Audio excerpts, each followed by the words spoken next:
I want you to be my ex. Yet we've barely met. Your goodnight kiss on my cheek is still wet, yet I stress if I should end our first text in an X.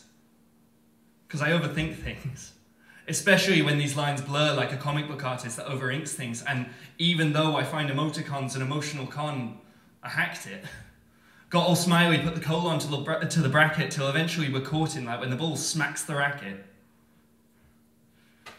Yet still I want you to be my ex. Even though yesterday we had that good first date where things flowed easy like a burst floodgate, and even though we're in second gear climbing like a BMX, it's just these things never end well like Malcolm X. Yet soon we're a couple getting carried away like two train carriages couple going that way. With each station the same one, I'm trying to stay strong but remain an adversary to anniversary. And you may say this is pessimistic, but consider me a realist. See it all before me, black and white, like a pianist. Not to sound bitter, it's just, the spark always fades like park glades in winter. And please don't see this as flimsy commitment issues, it's just, eventually I see me as a toad and you as crying, that's Kermit with tissues. But bad puns aside, what happens is a ride, a roller coaster where the loops come first and then the slow, crunching climb. So as the weeks blur by in my third eye, here's us meeting the parents, here's us sharing food, here's meetings to work out how to pay the rent, here's us in bed sharing flu, not knowing what to do. And that's not to say love has no good side, it's a dice of all sixes, but for me, it's a sickness. One that I've been taught I never want you to have caught. So I want you to be my ex. Because then maybe one day we can meet. First, just share a stare across a crowded street, and then that shared stare can lead to shown teeth, moving feet, maybe even a shared seat. And there we'll commit a sexual autopsy. But every time you bite a lip or I bat a lid, it's just a catalyst as we mend this into a friendship. Because I want you to be my ex.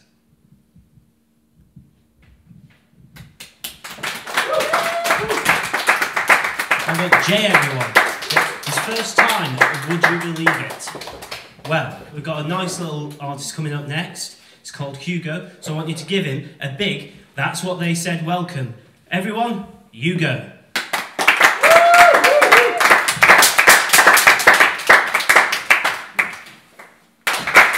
Thank you, Hugo. Well, next we were going to have Wills, but he doesn't seem to be here right now, so we've got... Wills, you're late. Come on.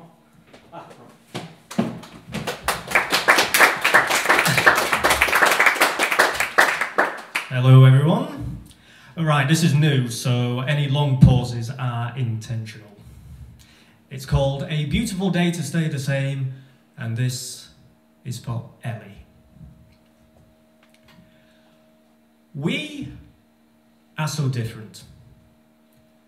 I'm deliberately belligerent, often barely literate, yet you are the difference, so considerate and driven. Because this is just a position, but I feel that juxtaposition is the crux of the decision when lusting for women. For men too, this is something to ferment to. But as it's this dumb tongue singing, this one goes out to women. One in particular. One who up here, on this microphone, has more presence than St. Christopher, who on a scale of 1 to 10, I would call her my Prime Minister. She is the village to my inner pillager. And yet when we first spoke, I was so nervous and quiet, it no doubt seemed sinister. It was on the train. You remember?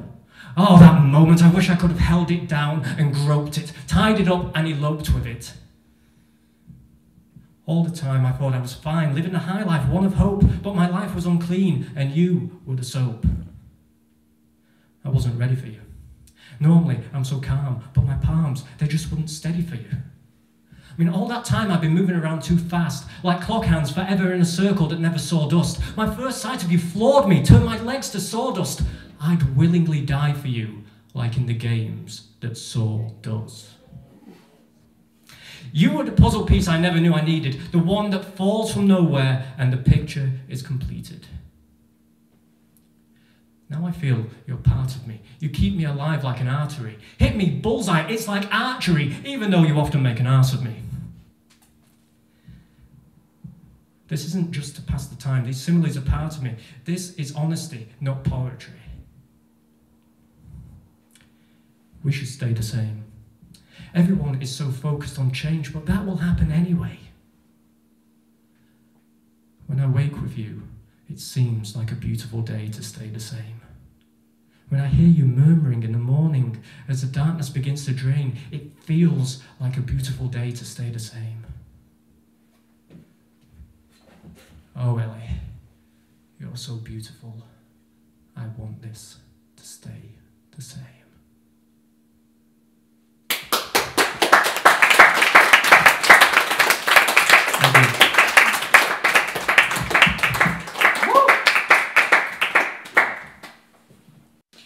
Because no one ever tells you that when you separate with someone it's just physical, there's all that mental blockage, I wrote this, and it's called Your New Name.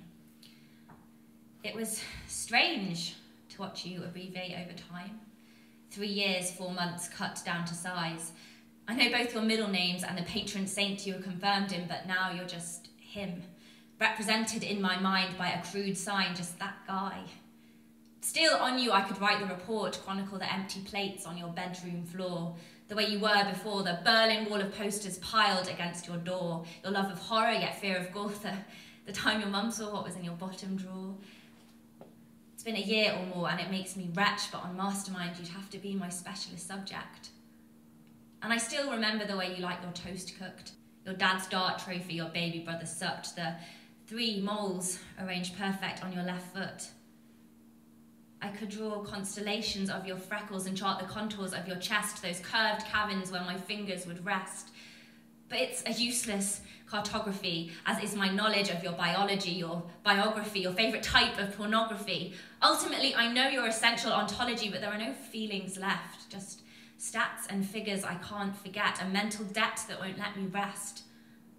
I know your laptop password and like a nerd, the video games you preferred, Card and Skyrim and what came third.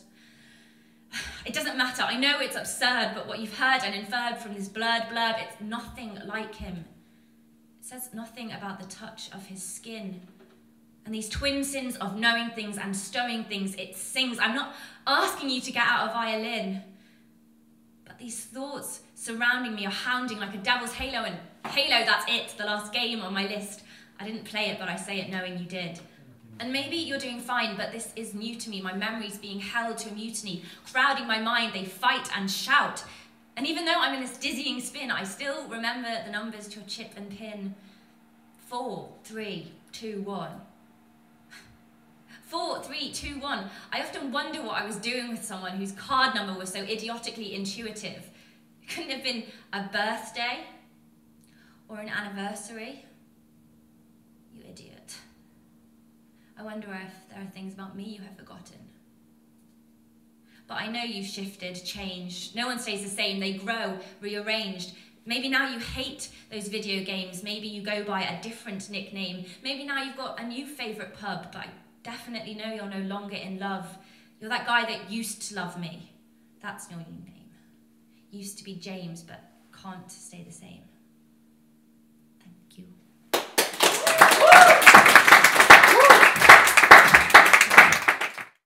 Yeah, the name's Young Sponge. Glad to see you all here. This piece is called Present from My Auntie. Woo!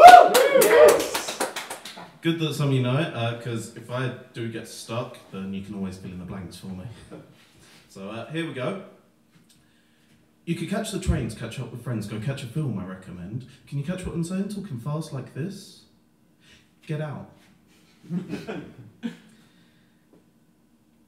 Have fun, if you catch my drift. You could catch a cricket match and watch some lads catch each other out.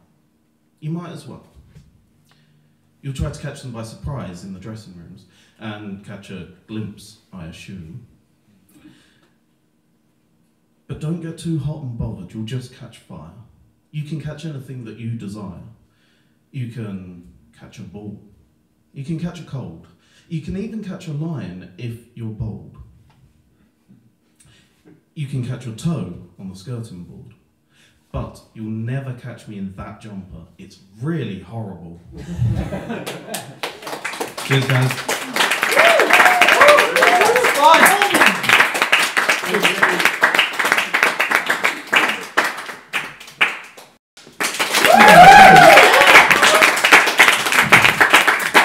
Jason, everyone, give a big clap on his exit.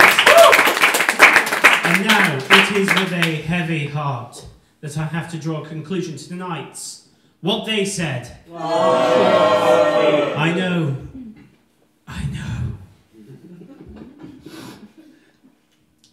But it is only 2 weeks till the next night. So, there'll be more stories.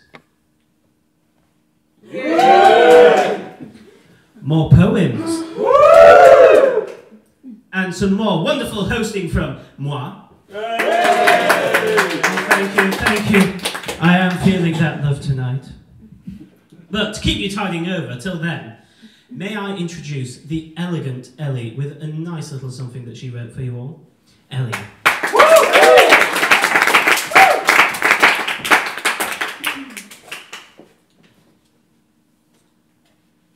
I lost my virginity in front of 20 people. Maybe more. It's a bit blurry. I do know that you were there. I know because I got up from that very chair, at first unaware that Company Up Here isn't just about spinning stories with rhymes stitched in their seams or swapping up the rhythm here and there like a dance routine. No, this is about those who've spoken finally being heard, away from the herd. It's about seeing things, hearing and disagreeing with things, acknowledging them out loud and then just being with things. Because up here on this stage, there's no fleeing from things. I was so nervous. It looked painful, often sounded it too. Seems so silly now, but I really did think I would be different after. I'd forget childhood, outgrow it. I'd no longer be a girl, I'd be a poet. My first time in the crowd, I would have rather removed a tumour the size of a tuba than put my name on the list as it was passed. I pushed that away in good humour. But when someone went up first, and I began to thirst, the next night could come no sooner. So then, I'm up there, putting the microphone to my lips. I'm feeling the words charge up from my hips. I start to slip as the red blood rushes, as a bullet red rushes, full flushes. My thoughts charge out from my mouth into the microphone's soft cushion. It's here. I realise that poetry is better than sex. Sometimes. People often compare the two, but it's depressing how these differing disciplines have now merged and twinned into a dizzying, dismal spin. I'll take intonation and personification over that formless mess of gratification. Infatuation only leads to insemination and fornication. There's none of the beauty or extravaganza of a stanza. Mainly just trying to work out where your hands are. So, my perversity is for linguistic diversity. So if you're a boy, or a girl, or I'm a voyeur, watching and listening, thank you.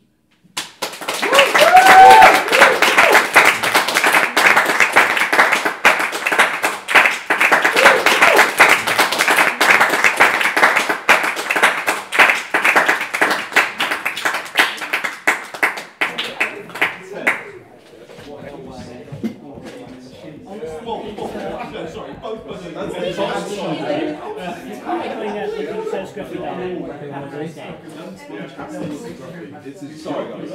Acting out these kids.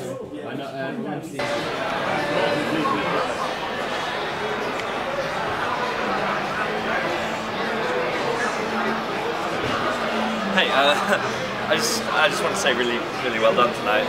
It's amazing. Thank you. Jay. Yeah. It's Jay. Yeah. Look, can I ask you a question? What was in the bottom drawer? No more. Look, I was wondering, will you maybe want to go for a drink sometime? You know, like now or whenever. What, do you want me to be your ex? No, that's just a piece I use when I haven't rehearsed anything. It's really not. That's good. Do what? Cheers. I've got to go and get the melted powder. Give me my number? Yeah.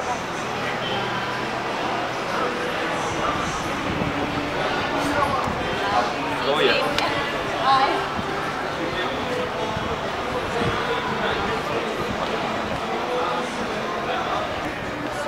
I'm sort of all like trying to point some similes and stuff. Hey, mate, how you doing?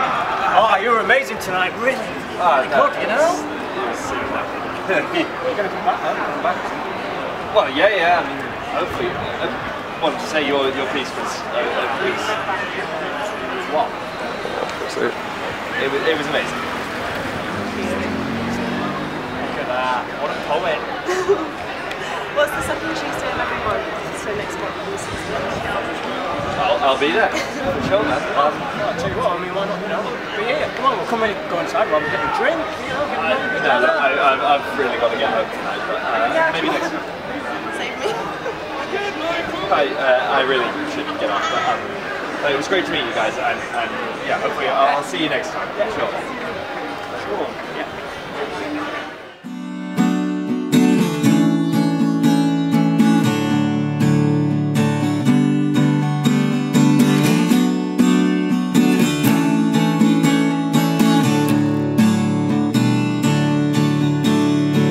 Far I will go to reach my goal. I just wanna roam the globe.